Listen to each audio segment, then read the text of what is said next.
高雄在地人闲聊，博二成为高雄最强景点，爱河旗山为何落败？一大关键，看懂其中门道。先说结论，博二会这么强，这是仰仗交通建设，它的交通太方便了，也连带拉抬了当地的房价。嗨，我是买房阿元，订阅买房阿元，我先祝你老了有房也有钱。我们上一集讲室内装修里头的那个甲醛啊，甲醛真的很可怕。如果你还没看过的话，可以看一下烧眼睛啊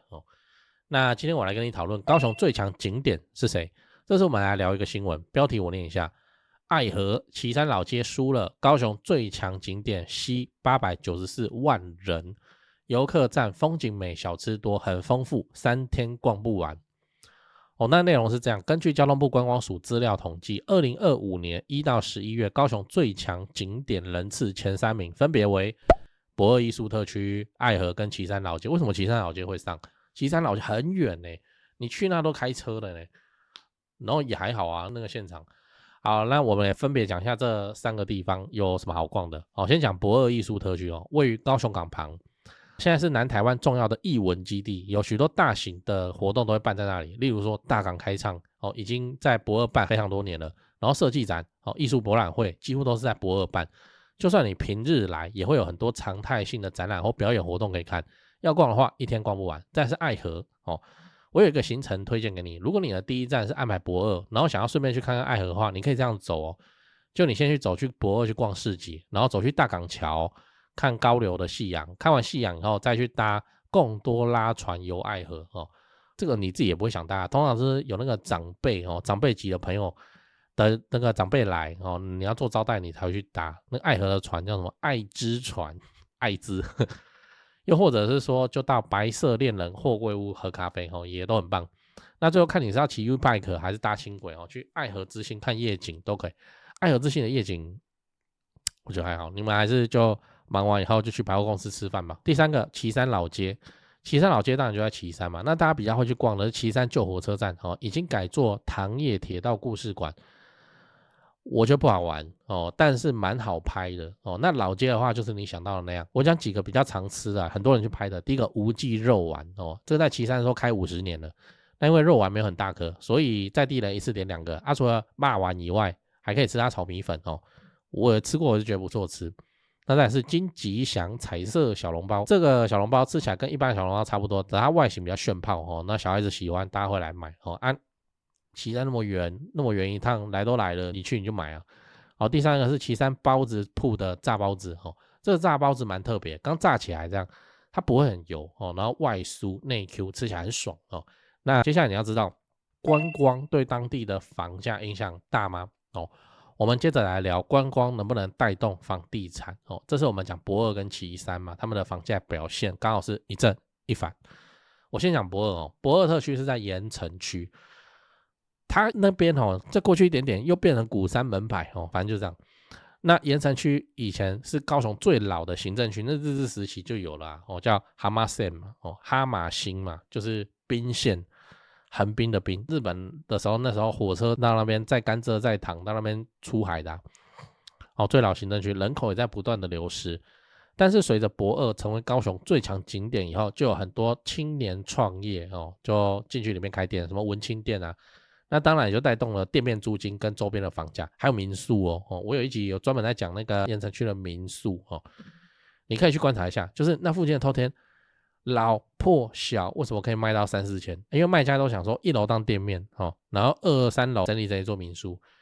好，然后我们讲旗山老街就旗山区的房价就没起来过，原因也在旗山老街，它还有医院呢，大医院呢。然后有一位观众朋友还邀请我去旗山医院里面去讲高雄市的房价，我是没去过，就很触鼻，我就去了。还有医院呢，很特别，规模也不小那里面有一个女医师那时候我在台上我一直心神不宁那女医师好漂亮超级漂亮她不是那种青春艳丽型的漂亮，她是那种就是充满知性美这样。哇，我真的是魂不守舍，一直盯着人家看，怕人家发现当我是变态这样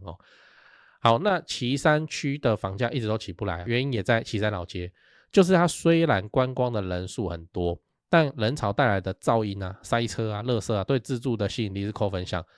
你想你住在老街旁边，然后每次回家都要塞到爆，你怎么会想住这里？另外老街的东西不便宜，除非你是真的很爱旗山老街，或是你工作就在那边，比方说你就是那边的医院那边的保养，不然的话，你有什么理由你要去搬去那边生活？你那个小孩的学区什么的问题很多啦，自产的需求不用说，如果一定要自产，也是瞄准现在的现在的楠梓亚湾盐城嘛，楠梓就是因为有台积电嘛，那你随便租嘛。然后亚湾的话发展势头那么凶猛啊，盐城的话可以做民宿嘛，你什么情况你会弄一个旗山？你弄旗山你不如弄垦丁比旗山有名太多。最后你要知道为什么駁二跟旗山是两种命运那接下来我们再深入探讨一点，明明两个地方都是观光胜地，那为什么房市的状况差距这么大？我跟你分享一个切入点就是能让房价起来了，并不是周末的观光人潮，而是每天都会出现的生活人流我们简单讲，就是你一个礼拜热闹7天，跟一个礼拜热闹2天，能够养起的商家规模绝对不一样。你看瑞丰夜市嘛，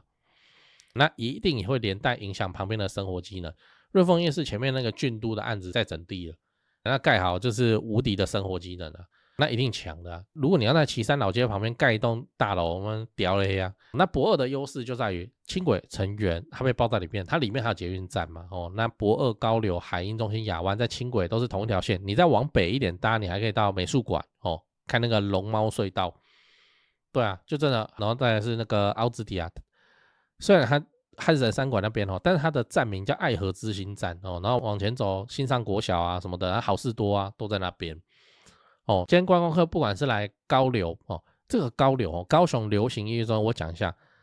我去盯重大建设盯那么多年，到它盖好我跟你说，政府的那个 PDF 档里面自己都写自己叫海音中心，海洋音乐流行文化中心，我也不知道为什么出来就被人家讲高流所以你会听到我在讲海音那就是讲高流反正就是这样。高流我觉得听起来有点不知道有点不雅海音听起来不是很大气磅礴吗？不然就你有去高流你有去海音去駁二看这件事情就顺路了。那像光楼码头那边也开了新的嘛 ，Focus 13嘛那边的卖场非常漂亮非常的美一样又是来那个不好逛但很好拍女孩子都很喜欢。你看它怎么不强？而且不要忘了駁二这边不只有景点，还有产业话题例如说正达光就花了 1.68 亿买了一个将近200平的老店面，然后Pegatron是那个和硕和硕在战武库那边压了一个仓库来做办公室，提供200个工作机会，那边年薪应该都是200万以上，因为他做的东西很高端什么数字孪生那些东西。我们反过来看旗山很尴尬，你要怎么去旗山？旗山的状况，国十走到底然后这一趟车程40分钟呢然后一个礼拜只热闹2天呢，就很难抵达你只能开车啊走国十或台29啊，或是从左营高铁站你搭乘一个叫什么奇美快线啊，坐40到50分钟啊，可以到旗山转运站，然后走路走5分钟就到老街。好，逛完老街以后嘞，你要去哪里？对啊那只有几个点是走路可以到，其他地方都可以开车所以选择会变少很多。再算一下塞车时间，周末那个老子这样子工作1周了，周末是拿来挥洒的，不是拿来塞车的那塞到心情都不好。你可能在老街逛一下，最后你在车上的时间比逛街时间还久，这就是交通不便的硬伤。所以观光客都集中在6日2天这会导致商家的规模。你叫那个老店把旁边的空的透天店面盘下来把它开大一点，在假日能够容纳更多的人潮，你看他要不要？他不要，为什么？就2天热闹而已我省没合就是这样，平日没人，那商家也就不敢投太高的装潢跟设备，所以商品的同质性就变得很高。例如说，你不觉得我们台湾老街很多地方都在复制贴上吗？你去乌来逛的老街，你去旗山逛的老街，卖的东西差不多呢什么大肠包小肠啊，香蕉冰啊，烤鸡腿肉啊什么的什么什么牛排骰子牛排啊，大概就是这些。那个我都去旗山老街了，你要让我吃到很特别的旗山的东西嘛，别的地方没有的嘛。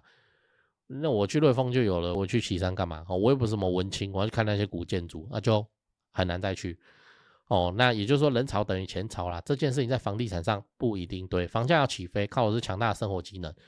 像駁二透过轻轨成员把生活观光产业话题都缝合在一起每天都很热闹，真的你平日去也是很热闹旗山因为交通问题，让它即使有再多的观光名气，也很难转换成房价的推升动力。所以下次你看房子或看店面的时候，你不要6日去看哦，你6日要看一次哦，那你平日也要去看，你看一下平日有多惨哦。能够在平日养活商家的地段，才是真正含金量高的地段。讲了哦，我们整理一下，今天我们讨论了高雄最热门3个景点：駁二艺术特区、爱河跟旗山老街。我觉得在今年可能就变成駁二、爱河跟卫武营了，那个旗山老街真的看起来没什么战斗力。并且进一步分析了这3个景点对周边房地产市场的影响，尤其我深入探讨駁二跟旗山截然不同的房市表现背后的原因。駁二艺术特区透过丰富的艺文活动跟轻轨交通的加持，创造了稳定且持续的观光生活人潮，也成功带动盐城区房价。反观旗山老街，人潮不少啦，但受限于交通不便跟人潮都是集中在假日，反而抑制当地房价的成长。结论就是观光能否带动房价，关键在于日常生活的稳定人流跟交通便利性，那不是靠假日撑起来就完事了哦。好，最后我想问你，你认为高雄哪边最好玩 ？A. 駁二特区 B. 旗山老街 C. 七贤路。哦，对哦，讲八卦之前先打个岔。长期看我的朋友都知道，高雄置产要找谁？找台湾房屋美术之星店林店长。小老鼠 go go go go go， 小老鼠5个 go， 免费的哦。那每隔几天你都可以看到一些有增值潜力的房子被抛出来。那跟我说好友已经加到超过7000人了，真夸张。那想自产台北市、新北市的朋友，就加台北101肖店长的 LINE， 小老鼠掰台北，小老鼠买台北这样。那让肖店来帮助你成为天龙人。跟我说已经超过2000人加入了。赶快加，越早加入越早挑案件。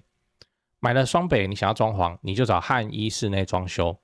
装潢找谁不是找，就是怕被当盘子敲嘛。我就推荐汉一陈老板，反正问不用钱。小老鼠汉一HANYI 汉一，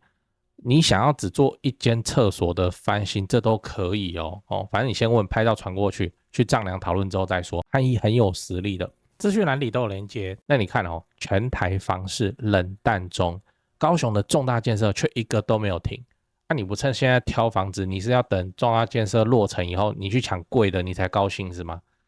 加入买房阿元的 YouTube 频道会员，我把高雄自产增值的宝藏都埋在那里了。如果你是苹果手机你记得你要用网页来加，你不要用那个内建的 App 来加，不然会被多收苹果税。反正我就一直研究一直拍那能拉抬房价的高雄市蛋黄区重大建设，那有阿元看房系列，就直接带你去看会增值的房子是长什么样子。现在加入就能获得帮你整理的高雄重大建设都不用猜我自己也有买高雄，所以你放心，你看到的真的就是我自己正在身体力行的功课。现在就加入买房阿元的 YouTube 频道会员，马上加，马上开始抄作业。最后提醒你，不要炒房，不要炒房，不要炒房。你买在重大建设旁边配合政府的公益出租人的政策，做个好房东，守住房子，自然老了有房也有钱。我刚看 YouTube 的后台有 74% 的观众朋友都在看而已，没有按订阅就这样还有55000订阅，那就麻烦你帮我按订阅，应该不久后就10万了。10万有什么好处这样我就会比较爽对，按了吗？按了好感谢你的订阅。我先祝你老了有房也有钱。讲八卦讲八卦，都讲到駁二了我来贡献一下我的隐藏景点。那不叫隐藏的景点了，那是隐藏到座位就可以直接定标到座位。就是你知道大港桥旋转什么时候吗？每日下午3点，然后5、6日晚上7点5、6日晚上7点会再转一次。7点转的意义是灯光秀，因为下午3点还有日光嘛那7点才转的灯光秀。那你下午你才去，你会没有位置你临近7点你才去没有位置，所以大概6点多就到，差不多。我都这样就是家人朋友来高雄玩我就叫这边是仓库，随便你们逛我先去占位置我占什么位置？那里面有一间乐宁汉堡，就是你过大港桥转之前大概6点6点半，你最晚6点半你就要去那你就先过大港桥到那边去，让他们去逛街，随便他们自己逛，你不用陪。然后怎么样？你去里面一间乐宁汉堡它的靠窗座位就靠桥那边有那个单人座也有4人座的，你去坐在那边先占位置，点一杯饮料那边站。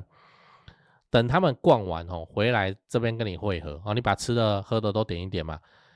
这样有什么好处我跟你讲5、6日晚上7点你就可以怎样？你就可以做。我先说几个前提，就是大港桥在旋转的时候上面不能有人。我还被小朋友问过说我等一下想要站在上面没晒，他会赶人，把人赶走以后才旋转。然后大港桥它旋转不是中心，你知道吗？它的两端长度不一样，所以它不是360度旋转，转一下回来然后你就坐在乐宁汉堡的窗边你手上拿着乐宁汉堡吃的喝的，你就这样看看那个桥，还会放灯光然后还会放音乐那边旋转。都不用站在外面人挤人，又是夏天又热，你就坐在里面吹冷气然后在那边哇好舒服，真的是好舒服。5、6日才有就是提前去占位置，因为那个位置这是我在搞的啦，那个其他人就是乐宁汉堡有位置他就坐，就是这样。他不知道说那个是看这个桥旋转最棒的位置，超爆干棒的位置，你就坐在里面。连那个海潮味，海的味道你知道吗？渔港就有渔港味道嘛那边旁边就是海了，就是它有那个味道，你都不会闻到。你就是坐在里面喝着你冰凉的饮料吃着你的乐宁汉堡，看能不能桥那边旋转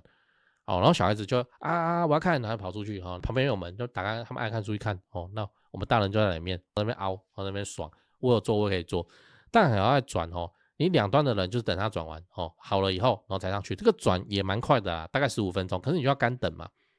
你坐在乐宁汉堡那边不是很爽吗？我现在就把它讲出来了